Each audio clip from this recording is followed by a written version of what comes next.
the Senate of Virginia, Richmond, Virginia.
This is the Senate of Virginia, Richmond, Virginia.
Senate Committee Room, A305.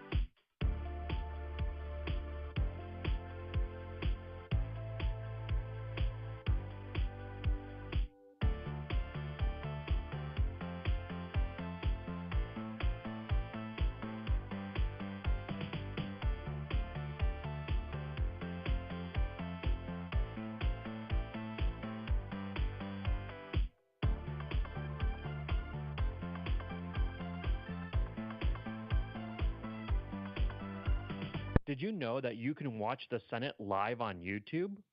Visit the channel by browsing to youtube.com/@Senate of Virginia. That's youtube.com/@Senate of Virginia.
Senate Committee Room, A305.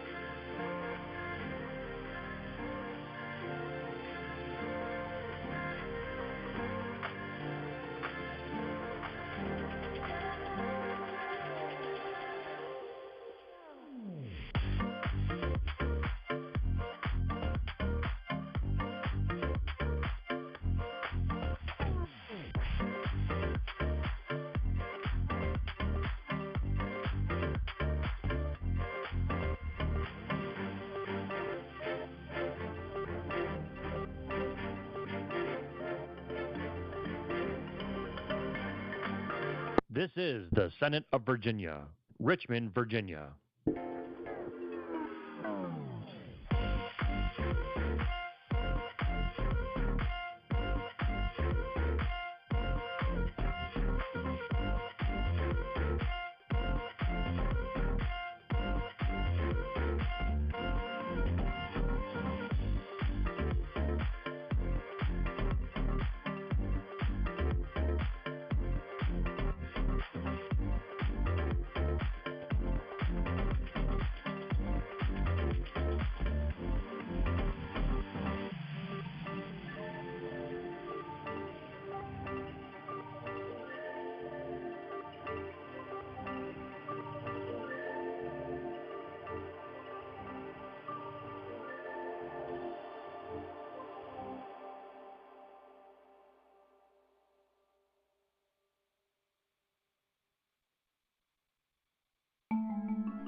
This is the Senate of Virginia, Richmond, Virginia.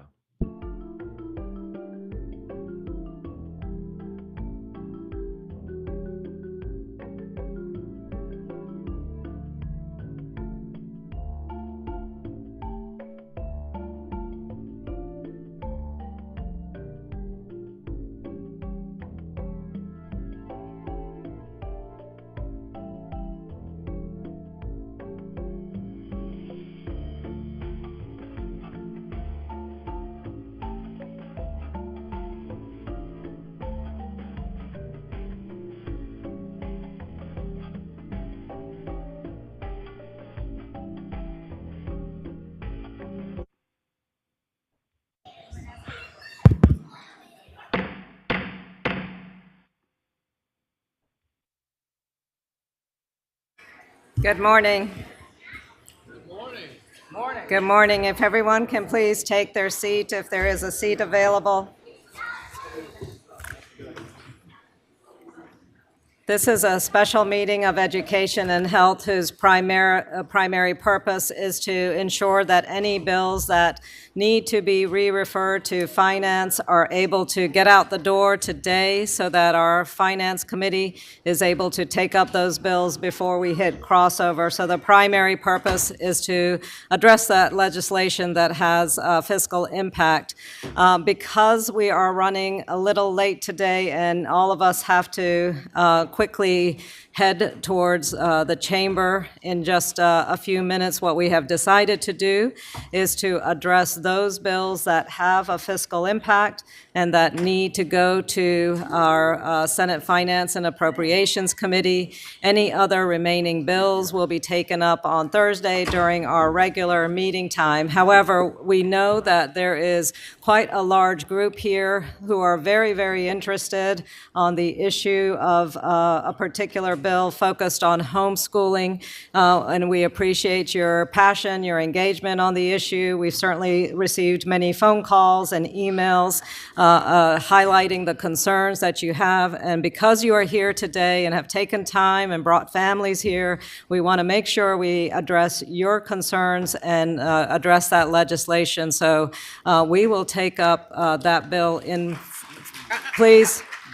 We have a decorum in the Senate. There is no applause, there is no cheering, and I ask that everybody respect the decorum of the Senate in that regard. Thank you very much for your cooperation.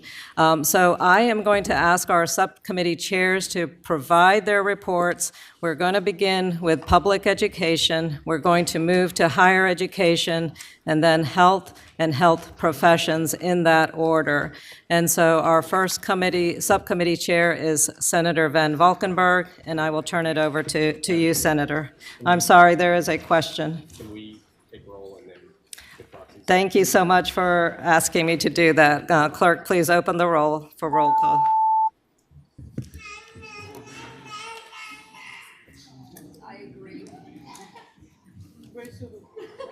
Madam Chair, you have a quorum. Thank you. We have a quorum. I will turn it over now to Senator Van Valkenburg. Thank you, Madam Chair. Madam Chair, members of the committee, as as Chair Hashmi said, we're going to be skipping around on this docket and only doing the ones that are re-referred to finance, and then everything else is going to come on Thursday. And so for you in the crowd, we're going to be skipping around. There's going to be bills that we're not going to address, so just as a FYI, but we're going to start with Senate Bill 1031, right? And there's a substitute for that. And so I'll move that we adopt the substitute and then pass the mic, so to speak, to Senator Pekarsky. So I've moved the substitute.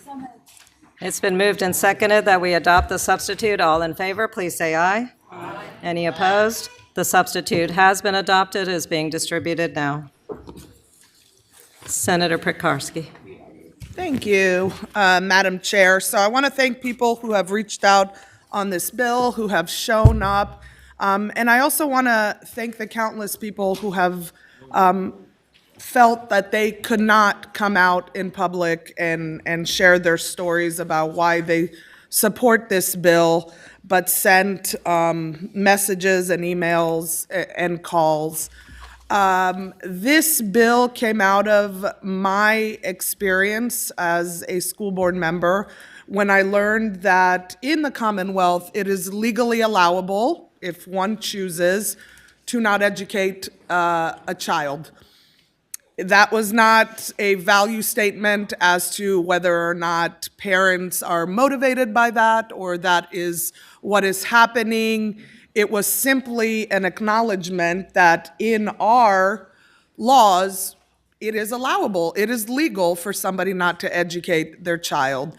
And I since had victims come forward and share their stories where that is their reality. And unfortunately, through these conversations, what has been lost is the validity of their experiences. They have been ignored, they have been discounted, and, you know, I will, hopefully they have not been believed, but their stories are real, and our laws allow for what has happened to them to be legal. There is, I believe, a compelling state interest to ensure that every child in this Commonwealth is educated, and I know that many parents agree with that. I am a parent of 6. I obviously agree with that. But this is an issue that we cannot ignore. I regret that this issue has been politicized, and what has been lost in the conversation have been the stories of the victims and children. And a lot of assumptions have been made about my intentions to change homeschool rules. That was never the intention. I homeschooled my child. I think our laws are adequate, and I followed them. I've heard from many homeschool families that they follow them just fine, and they believe that all parents should follow them at the end of the day. But anyway, I think because this has been so politicized and the conversation has shifted from children to what is best for adults, we will take what I think is not a step back, but rather a step forward. So my substitute puts together a work study group. It's going to bring together homeschool parents, educators, folks from HEAV, parents whose children are homeschooled or under the religious exemption, students who were educated through religious exemption and now are adults. They're going to bring all of these folks together. They're going to look into what the compulsory school attendance requirements are throughout the United States and how Virginia compares to those. And then they're going to hopefully give us a recommendation as to whether or not we need to do anything differently with our compulsory and attendance requirements and our religious exemption. So we will leave it into the very capable hands. It's going to bring in all the stakeholders so your voices can be heard, and we will take it from there. So I think that was a long-winded way of saying I hope this is a step forward that people will be able to support. Thank you, Senator Pekarsky. And because we already had public testimony on this legislation, all legislation actually that we're going to be hearing today, there is no public testimony today. But I will open the floor to any committee members who wish to make a comment or ask a question. And I see Senator Head on the board. Senator Head. Thank you, Madam Chair. Just comment on the bill. I appreciate where the patron is trying to go on this and the best of intentions on that, but just to give an alternative perspective is I think that it is, we obviously have a requirement as constitutionally to provide an education or at least an educational opportunity to all of our children and to make sure that we have an educated society.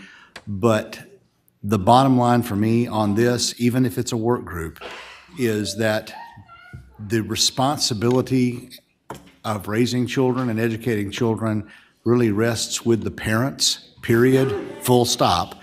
And so I'm going to be voting no today, and I really do appreciate where this is going, but I don't think this is something we need to do because, candidly, we got kids that show up in school that also can't read, and they're in schools, and it's a real problem. So just that's my perspective on that, but thank you. Thank you, Senator Head. And if all speakers will just share with us if you are speaking to the bill or if you have a question for the patron, that would be helpful. Senator Lucas. Yes, Madam Chair, I only have a question because in the event that this bill passes, I understand there are going to be 11 members of the board. Is that correct? It's Yes. 11 members of the board. Okay. Correct. Yep. Okay, and because I'm not sure what this substitute does, I think I might ask that this bill go to finance. Thank you, Madam Chair. The request is that we will re-refer it to Finance. Thank you, Madam Chair. Senator Durant. Thank you, Madam Chair. I have a question for the patron and then speaking to the bill. Thank you. Please go ahead.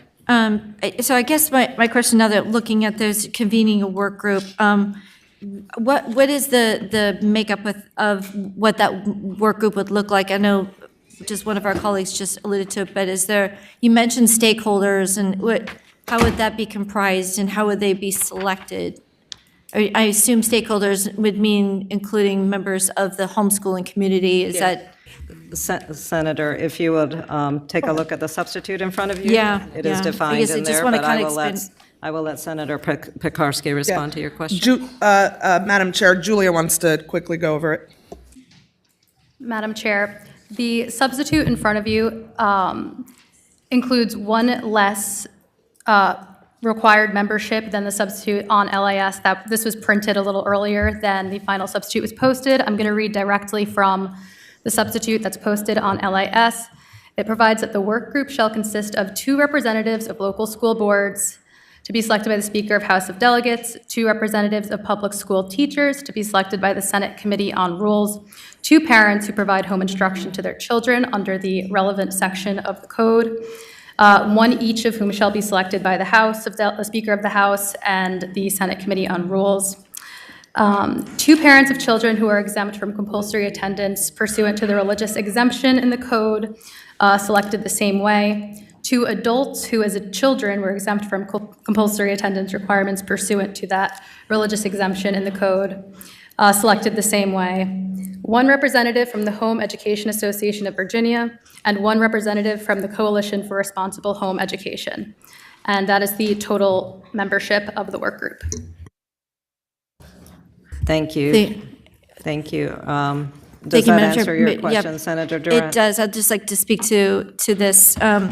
And I appreciate the willingness by the patron to work toward, I guess, the spirit of what the patron is looking to accomplish. But as a former homeschooling parent myself, I've got a lot of concerns about what I think the work group might, what could come out of it. And I agree a lot with what my colleague Senator Head said, that we have challenges in outcomes in all settings, including in the public setting, and it really speaks to the heart of who are the primary and the first educators, and it is we, the parents. And so I will not be able to support it, but thank you. Thank you, Senator Durant. I see Senator Peake and followed by Senator Pekarsky. Yes, thank you, Madam Chair. I'm to speak to the bill, which is now a work study, and I'll be voting against this. It just seems to me, and I don't believe the patron intended it this way. I believe the patron saw what she describes as a loophole, but when you see the involvement that we have gotten from the Commonwealth about the religious exemption, and this just feels like it is targeted at our Christian or other religions that are focused on educating their children the way that they see is the best way to educate their children. And I'm afraid that this work study, again, will be focused on our hardworking citizens who are focused on educating their children with the religious, moral, ethical values that they believe in and that they want their children to have. And I just don't want to be a part of a work study that is going to specifically target people who are claiming a religious exemption. Thank you, Senator Peake. Senator Pekarsky, do you want to wait until a conclusion of comments? We have Sure, two yeah, more. Next, we'll hear from Senator Craig, followed by Senator Favola. Thank you.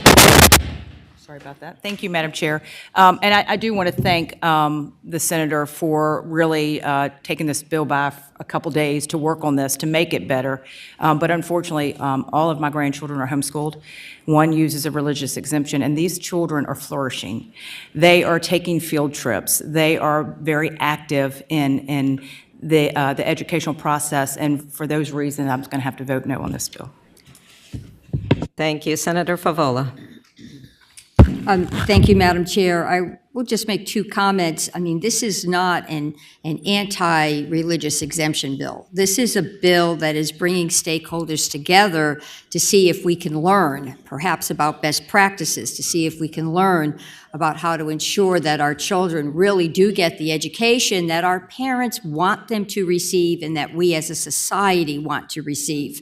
And I think that's just an important point. And there is also a requirement that a report be produced, which will have recommendations, and that will come before the respective authorizing committees. So this is a healthy conversation, and I'm hoping that people can come to the table with goodwill and willing to listen to each other. So having said that, Madam Chair, I am going to support this bill. Thank you, Senator Favola. Seeing no other members from the committee on the board, I will ask Senator Pekarsky to make final comments, and then we will move to a vote. Thank you, Madam Chair. Just quickly, I have to address some of the things that were said. Unfortunately, this right here is not a conversation about public schools.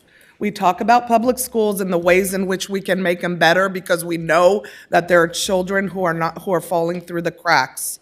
We have bills, lots and lots of bills on that, and I sit in a committee where we spend almost all of our time talking about how to make public schools better. This bill does not target Christians. I am a Christian. I don't even know where or why that would even come to this discussion. So let me just say that right now. I mean, it's just nonsensical that I would target myself. This bill is not about the many homeschoolers who have very positive outcomes, whose parents are doing a great job. It is about, again, the victims. There are victims that people heard in committee. So by not supporting this bill, it is a very targeted decision to ignore that there are children who are not flourishing, and even worse, we have been told, have been neglected or abused. These are not my words. These are the stories of the victims. And if there's anything we can do as a state, we must do it in the same way that we step in when there is abuse and neglect in homes that have nothing to do under this religious exemption. I would ask that people focus themselves on the victims. That's what this bill is about. And if you are a successful homeschooler, first of all, this doesn't touch homeschooling at all. If you're successful in religious exemption, and I'm sure most people are, I do not see why this would bother you in any way. This is a conversation. We have to be able to have conversations even when they're hard. Thank you, Senator Prikoski. Just a reminder for our committee members, I'm going to be asking for a motion on the substitute, which is to establish the work group, and a work group that will be convened and then move forward in the conversations and then bringing a recommendation forward. That is the motion, and it will be re-referred to committee. So if someone can make that motion, that would be great. Second. We have a motion to report and re-refer to Senate Finance. Clerk, please open the roll.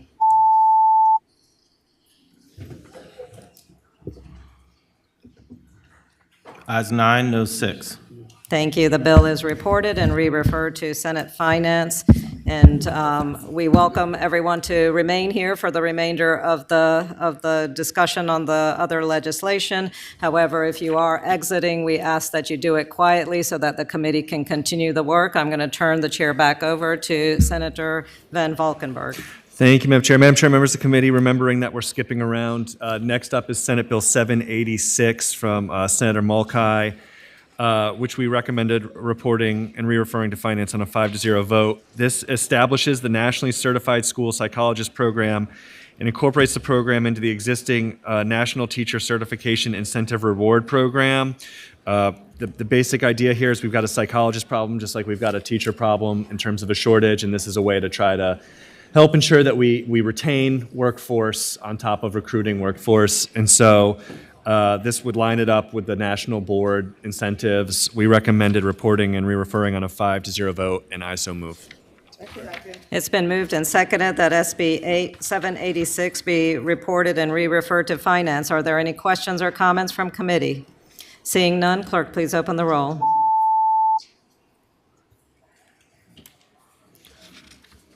Ayes 15, no 0. SB 786 reports and is re-referred to Finance. Senator Van Valkenburg. Thank you, Madam Chair. Madam Chair, members of the committee, next up is my Senate Bill 822, and first I just need to move the substitute, so I move the substitute. It's been moved and seconded that we adopt the substitute. All in favor, please say aye. Aye. Any opposition? The substitute is in front of us. Thank you, Madam Chair. Madam Chair, members of the committee, this is my bill to try to reduce non-academic and non-instructional teacher training to a manageable amount. It's something we've talked about in the last couple of years. What the substitute does is it caps non-academic, non-instructional, non-curricular training to 20 hours every 4 years. And it says that unless otherwise written into code, a training only has to occur every 5 years rather than annually. The substitute puts a couple guardrails on there. And the vote was 2-0 to 3, and I'm going to give a little bit of an explanation for that. This was the last bill in a 5-hour session, and at the last minute, local government stood up to say that this issue was constitutional. I want to say unconstitutional. I want to say two things about that. One is I've got my 9 court cases right here that show that the state's supervisory powers are not unconstitutional, and that indeed much of the code would be unconstitutional under the theory they were promoting, which is clearly not true. The second thing I'd say is I've been working on that bill for 5 months with a lot of local government stakeholders, including giving them edits repeatedly, and they did not bring that issue up once, which I find very disconcerting as a general strategy. And so I would move that we recommend reporting and re-referring to Finance. So that is my motion. It's been moved and seconded that SB 822 be reported and re-referred to Finance. Are there any questions or comments from committee? Seeing none, clerk, please open the roll.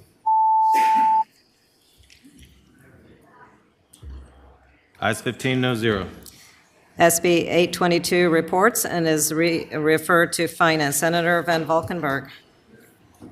Thank you, Madam Chair. Next up was Senate Bill 898, but I believe we were going to try to take that by for the day to work on it, and so I think that would be the motion.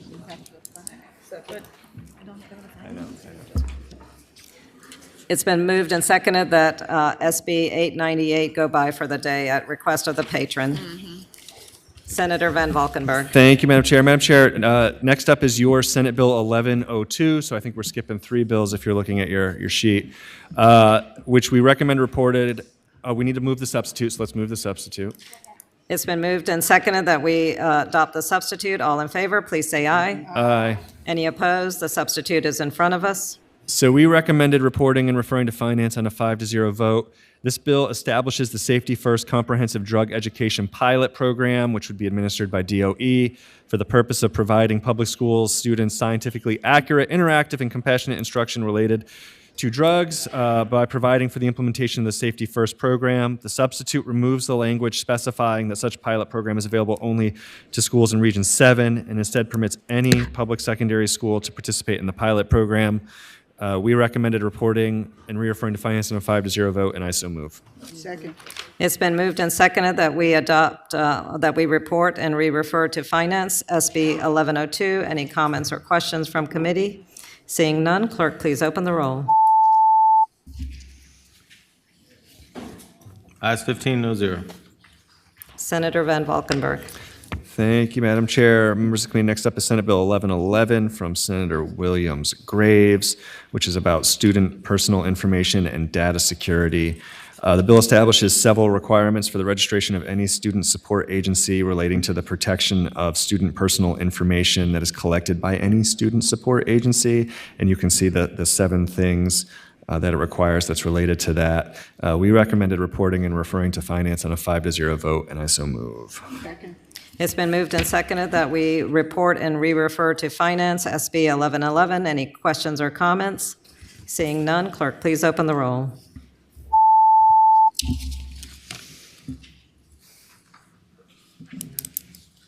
Ayes 15, no zero. SB 1111 is reported and re-referred to finance. Senator Van Valkenburg. Thank you, Madam Chair. Members of the committee, next up is Senate Bill 1149 from Senator French.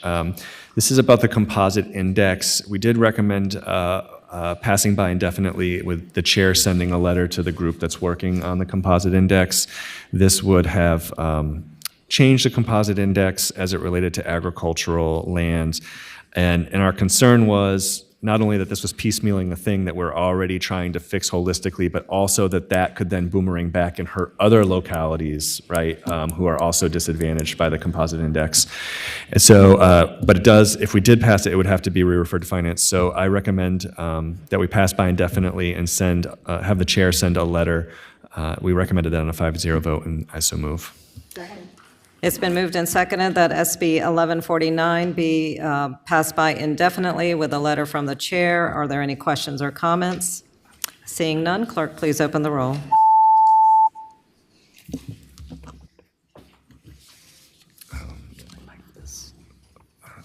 Ayes 906. Thank you. SB 1149 is passed by indefinitely with a letter from the chair. And Senator Van Valkenburg. Thank you, Madam Chair. Madam Chair, members of the committee, next up is Senator Bagby's 1264, which is about career and technical education courses, pathways, and credentials, and it's a biennial review. It requires the board and the Virginia Board of Workforce Development and some other groups to, beginning with the fiscal year, July 1, and every odd year after that, to do a review of career and technical education course pathways, credential offerings to make sure we're doing what we should be doing. And so we recommended reporting and we're referring to finance on a 5-0 vote, and I so move. It's been moved and seconded that SB 1264 be reported and re-referred to finance. Are there any questions or comments from committee? Seeing none, clerk, please open the roll.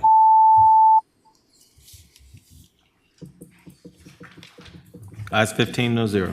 SB 1264 reports and is re-referred to finance. Senator Van Valkenburg. All right, thank you, Madam Chair. Members of the committee, next up is Senate Bill 1293 from Senator Stanley, which is about professional development and continuing education optional programs when it comes to autism. It directs the board to provide guidance on to each school board about communicating with and supporting students with autism. It provides instructional personnel and school board employees who complete professional development to be eligible for points towards the renewal of their license, but it makes the training voluntary. It's a voluntary thing to opt in if you need to be trained on how to best educate kids with autism. And so we recommended reporting and re-referring to finance in a 5-0 vote, and I so move. It's been moved and seconded that SB 1293 be reported and re-referred to finance. Any questions or comments from committee? Seeing none, clerk, please open the roll. Ayes 15, no zero. The bill reports and is re-referred to finance. Senator Van Valkenburg. Thank you, Madam Chair. Madam Chair, members of the committee, next up is Senator Srinivasan's Senate Bill 1354, which is about establishing Medicaid billing navigator positions. It requires the superintendent at DOE to create 2 Medicaid billing navigator positions for the purposes of helping school divisions with guidance and assistance to navigate the laws, policy, rules, and regulations around Medicaid billing. We recommended reporting and re-referring to finance on a 5-0 vote, and I so move. It's been moved and seconded that SB 1354 be reported and re-referred to finance. Any questions or comments from committee? Seeing none, clerk, please open the roll.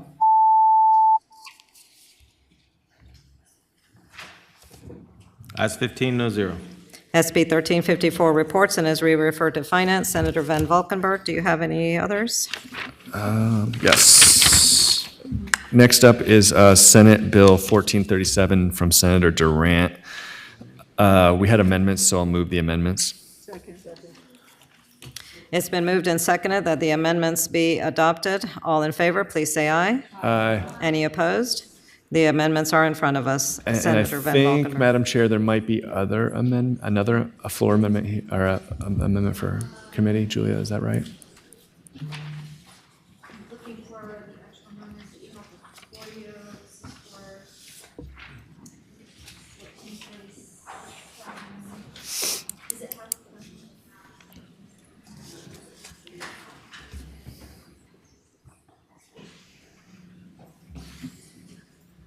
So this is the second one. Oh, yeah, so I move this Second Amendment, which will establish a cap for ensemble music offered for grade 6, for which a class shall be no larger than 45.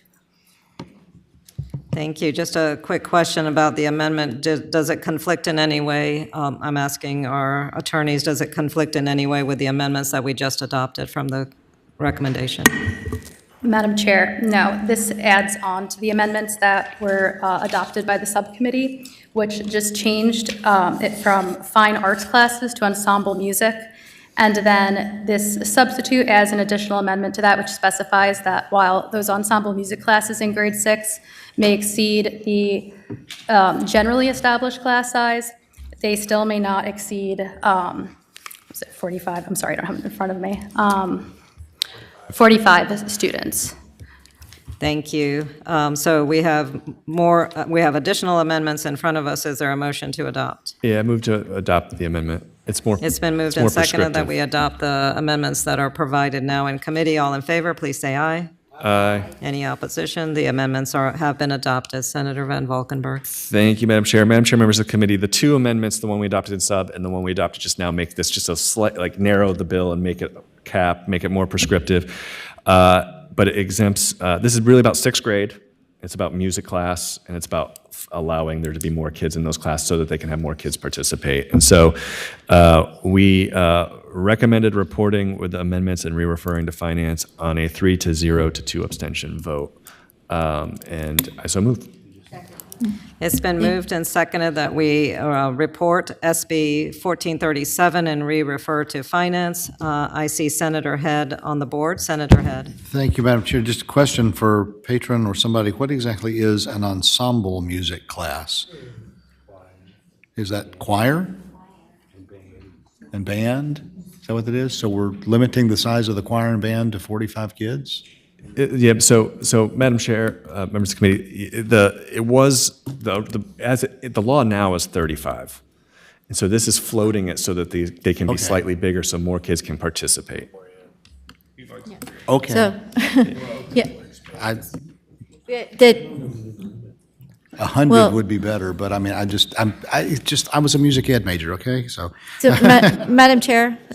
Senator Durant. Yeah, so this kind of opens up an interesting discussion. What was found is that we do have a cap right now, and this will, specifically for sixth grade, there were kids that they were having to turn away and did not want to have to turn away. But the Fine Arts had reached out, and that's why we narrowed it down to ensemble music. Of course, this is,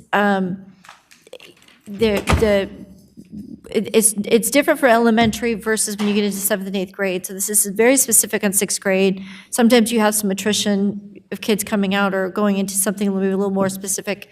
But they wanted to be able to, at least when they start middle schools, typically 6th grade, they'd be able to have a chance to start these instruments. So that working with the VAA and my locality and the Fine Arts, this is, kind of the agreement where we felt like this was a solid and reasonable number.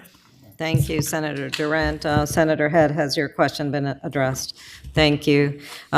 We have a motion and a second to report with the amendment and re-refer to Finance. Seeing no other comments, clerk, please open the roll.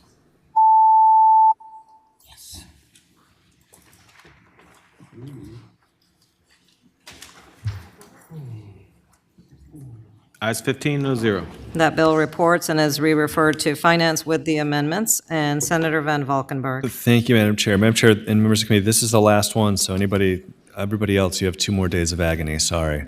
This is Senate Bill 1441, also from Senator Durant. This is about middle school mathematics innovation program. It establishes a middle school mathematics innovation program, which would be administered by DOE to assist school divisions, and they would be selected by the department with some criteria that's listed in the bill to try to implement personalized, competency-based mathematics education and evidence-based mathematics learning models in courses offered in 6th through 8, so from middle school for most schools. The middle school would apply to be part of this, and then they would work with the DOE. We recommended reporting and re-referring to Finance on a 5-0 vote, and I so move.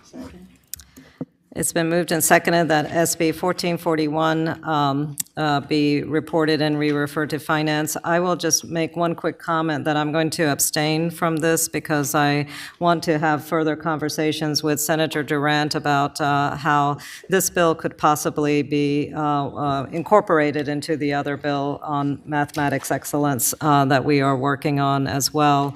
There may be opportunities to bring the 2 bills together, but certainly we want to make sure that there are no conflicts in that regard as well. And I think we have some opportunity for discussion, so I'm going to abstain right now. Absolutely, Madam Chair. I know we've had some conversations about that, and so happy to connect with you a little bit more and take a look at that. So thank you. Thank you. Any other comments or questions? Seeing none, clerk, please open the roll. Oops, I meant to abstain. Ayes 14, no zero, 1 abstention.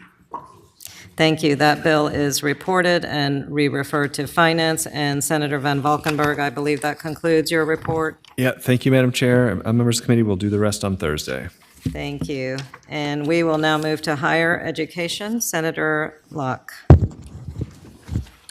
Thank you, Madam Chair. We will start with Senate Bill 915 from Senator Stanley. Senate Bill 915 permits any school board to enter into a partnership with a private institution of higher education for the purpose of expanding industry and trade training and education opportunity for high school students. And this particular bill would expand dual enrollment programs, provide externships, and available course offerings relating to industry or trade, as well as provide internships, externships, or job shadowing opportunities for high school students in industry and trade, and establish any other plan for any kind of partnership in that regard that could be approved by their board. The committee recommends that this bill be PBI'd on a vote of 4-1 because it cut across VCCS's responsibilities. And I so move. It's been moved and seconded that SB 915 be passed by indefinitely. Are there any questions or comments from committee? Seeing none, clerk, please open the roll.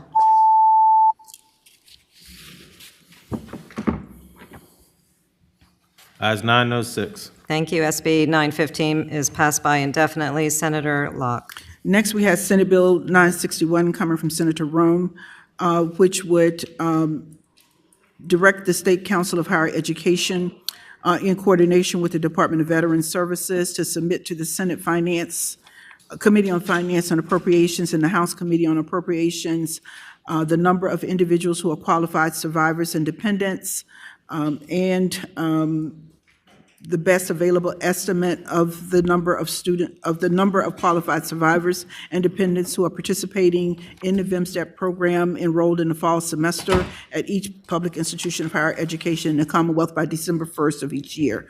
The committee recommended on a vote of 5-0 that this bill be reported, and I so move that we report Senate Bill 961 and re-refer to Senate Finance. It's been moved and seconded that SB 961 be reported and re-referred to Finance. Any questions or comments from committee? Seeing Senator Favola, One please. quick comment. This was a recommendation of the select committee that the Senate Finance Committee established to evaluate the VMSDE program. So I'm glad to see it moving forward. Thank you, Senator Favola. We have a motion and a second on the floor. Clerk, please open the roll.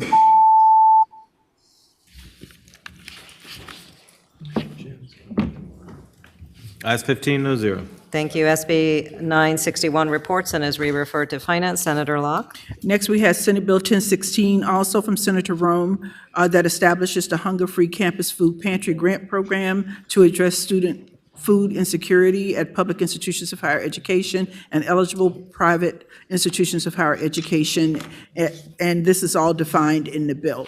And this subcommittee recommended on a vote of 5-0 that this bill be recommended for be reported and re-referred to Finance, and I so move. Second. It's been moved and seconded that SB 1016 report and be re-referred to Finance. Is there any comment or question from committee? Seeing none, clerk, please open the roll.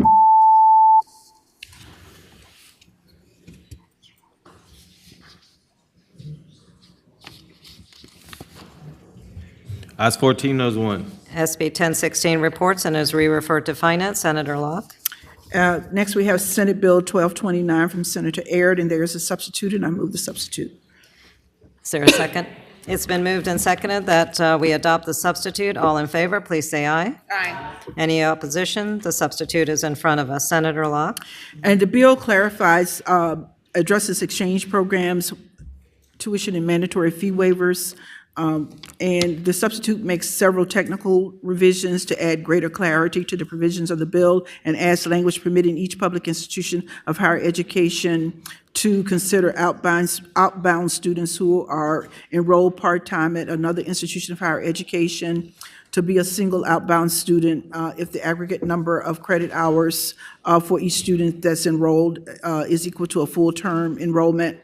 And it addresses the whole issue of exchange programs, students who are enrolled in exchange programs approved by the institution, and the, all righty then. The committee recommended on a vote of 5-0 that this be reported. So I move that Senate Bill 1229 be reported and re-referred to Senate Finance. Is the substitute? With the substitute, yeah. With the substitute. Thank you. Is there a second? Second.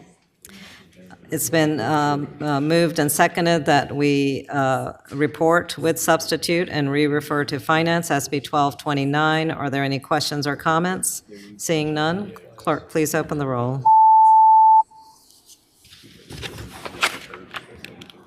Ayes 15, no zero. SB 1229 is reported with the substitute and re-referred to Finance. Senator Locke. Our last bill that would be reported to Finance is Senate Bill 1247 from Senator Durant. This bill would prohibit any public institution of higher education from accepting any grant from a participating in any partnership or agreement with any foreign country of concern as defined in the bill, and that would be penalties for noncompliance with that institution. It also requires that these public institutions of higher education report by December 1st to the General Assembly, the governor, and to SHEV any grant that has been accepted or an agreement or partnership that's been in which the institution is participating with the foreign country of concern during the previous fiscal year, and the date in which that grant was or agreement or partnership is expected to terminate. And this, the committee recommended that this bill be passed by indefinitely on a vote of 4 yes, 1 no. So I move that Senate Bill 1247 be passed by indefinitely.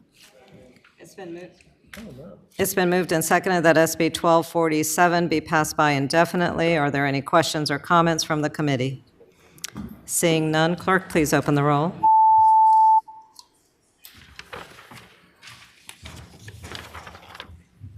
Ayes 9, noes 6.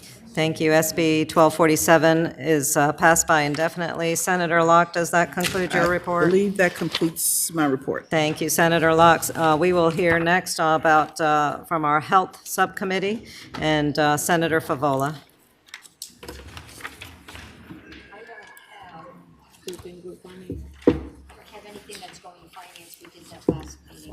Well, that is just excellent, Senator Favola, so. I was told that was a deadline. Yes.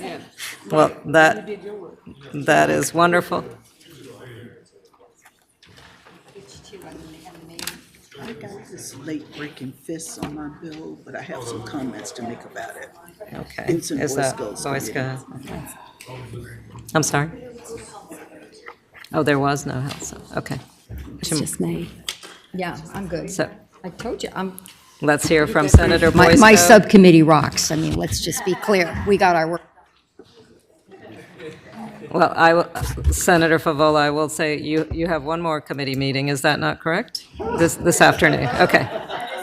And it will be a doozy. And we will try And to nothing rush will be those going to bills finance. to finance, should they need to go to finance. But Senator Boysko, our health professions report, please. Thank you, Madam Chair. I only have 2 bills that need to go to finance. The first is SB 1363. The patron is Pillion. It eliminates the Board of Health Professions and transfers certain powers and duties from the board to the Department of Health Professions, and I so move. Second.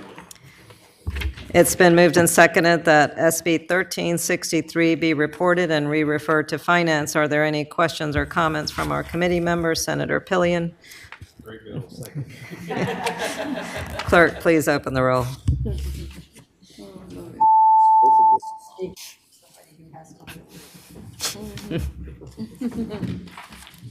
Suterline. Ayes 15, no 0. SB 1363 reports and is re-referred to finance. Senator Boysko. Thank you, Madam Chair. The second and final bill that needs to be re-reported to finance is SB 1367, also by Senator Pillion. This allows the Board of Pharmacy to register a correctional facility to maintain a floor stock of long-acting injectables or extended-release prescription drugs for the treatment of mental illness and substance abuse disorder, and I so move. Second. It's been moved and seconded that SB 1367 be reported and re-referred to finance. Are there any questions or comments? Seeing none, clerk, please open the roll. Ayes 15, no 0. Thank you. That bill reports and is re-referred to finance. I want to thank our committee members for adding. Yes, Senator Locke. Madam Chair, I would like to go to Senate Bill 882, even though it's not listed on Senator Boysko's subcommittee as having a fiscal impact. I did receive a late, very, very late fiscal impact statement from the Department of Planning and Budget on January 21st, 2:49 p.m. And I find some nefarious activity going on. That there is a fiscal impact on Senate Bill 882. And why I find this nefarious is that the 7 most recent licensure bills that have come through have had no fiscal impact, and I find it strange that this one does. So to get through this nefarious activity, I would like to ask that this go to finance just to get through this craziness, because there was no fiscal impact on the licensure for naturopaths, for surgical assistants, for massage therapists, for genetic counselors, for assistant behavior analysts, or for athletic trainers, but I find it interesting that it is for CAAs. It's been moved and seconded that we report and re-refer SB 882. Are there any further comments or questions? Seeing none, clerk, please open the roll.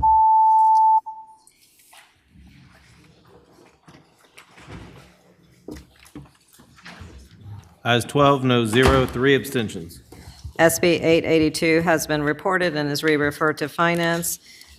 And I think that concludes all of the bills that need to go to finance. And again, I want to thank committee chairs. And just as a reminder, any bills that were not taken up today will be heard in the regular Senate Education and Health Committee meeting on Thursday. We will also be finishing up with a docket that is going to be heard in the Health Subcommittee this afternoon. Those bills also will be brought forward at that point. Thank you again.